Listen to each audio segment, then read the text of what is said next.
When I was born, I was given the Hebrew name of Melech Yaakov. Today I still live in the area where I was born, in New York. We were a semi-religious family. We belonged to a Chassidic congregation that we went to every Saturday, but we didn't respect all the strict observances required in Chassidic Judaism. For those who don't know, Chassidism is known as ultra-Orthodox Judaism. They are called this because of their strict observance of halacha, Jewish law, and because they follow Jewish mysticism, Kabbalah. They are the strange people you see walking down the street wearing black suits and hats and leaving their beards and sideburns long. However, we weren't like that. My family cooked and used electricity on the Sabbath, and I didn't wear a yarmulke on my head.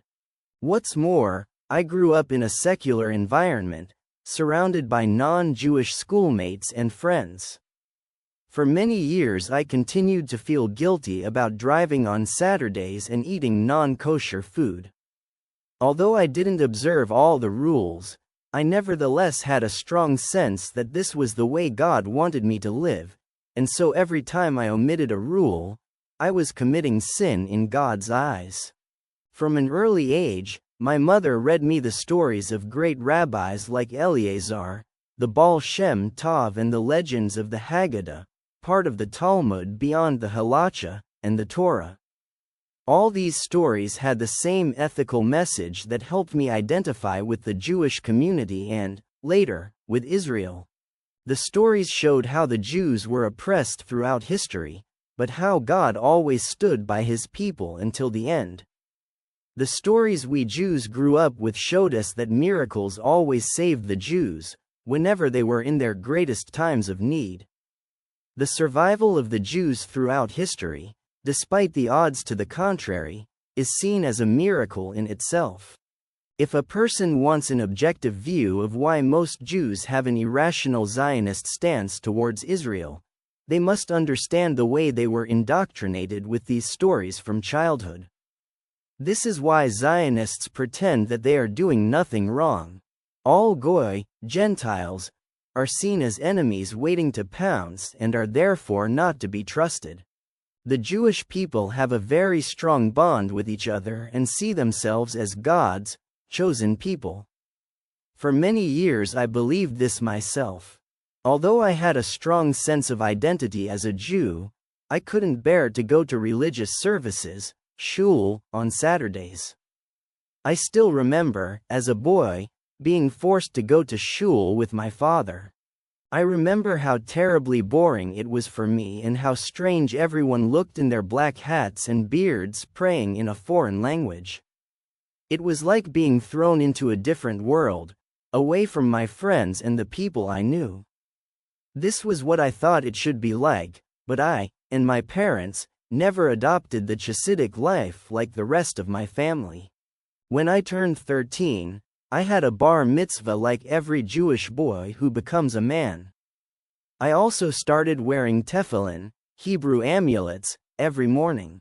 They said it was dangerous not to put them on because it was like an omen and bad things could happen to you. The first day I didn't wear tefillin, my mother's car was stolen. That event encouraged me to wear it for a long time. Shortly after my bar mitzvah, my family stopped going to synagogue altogether. They couldn't stand 3.5 hours of prayer and thought that having done my bar mitzvah was the most important thing. Then my father got into a silly argument with some members of the congregation and we stopped going to services. Then something strange happened. My father was convinced by a friend to accept Jesus into his heart. By God's will, my mother didn't divorce my father because of his conversion to Christianity, but she has maintained a silent hatred of it ever since. It was also a period in my early teens when I looked for something to identify with. My father's conversion helped me to question my own beliefs. I started asking questions like, what exactly is a Jew?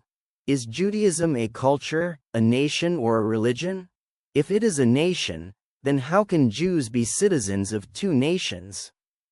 If Judaism is a religion, why are prayers recited in Hebrew, prayers to Eretz Israel and observance of Oriental rituals?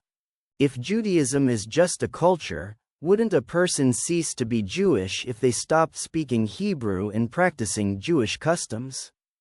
If a Jew is one who observes the commandments of the Torah, why is Abraham called the first Jew if he lived before the Torah came down to Moses? By the way, the Torah doesn't say that he was a Jew. The word Jew comes from the name of one of Jacob's 12 sons, Judah.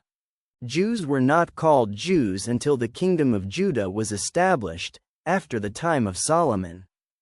Tradition says that a Jew is one whose mother was Jewish. So you can still be a Jew if you practice Christianity or atheism. I began to drift further and further away from Judaism. There were so many laws and mitzvahs, good deeds, to observe.